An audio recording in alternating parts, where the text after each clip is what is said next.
गजानना गजानना गजानना ॐ श्री परमात्मने नमः। श्रीमद्भगवद्गीता अथ प्रथमोऽध्यायः अर्जुन विषादयोगः।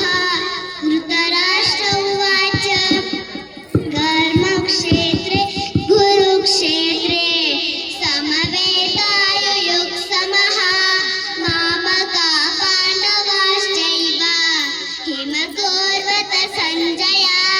सञ्जय उवाच दृष्ट्वा तु पाण्डवानीकं यूढं दुर्योधनस्तदा आचार्यमुपसंगम्य राजा वचनमब्रवीत् पश्यैतां पाण्डुपुत्राणाम् आचार्यमहतीं च यूढां द्रुपदपुत्रेण तव शिष्येण धीमता हत्र शूरा महेश्वास धीमार्जुन समायुति युयुधानो विराटश्च द्रुपदश्च महारथाः दृष्टकेतुश्चेकितानः काशीराजश्च विनवा पुरुजित्पुण्डिपोजश्च शैव्यश्च नरपुङ्गवः अश्वत्थामाकर्णश्च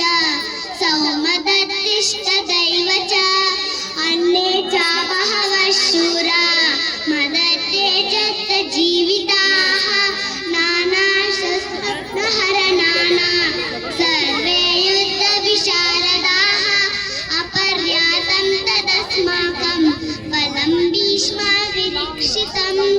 Thank you.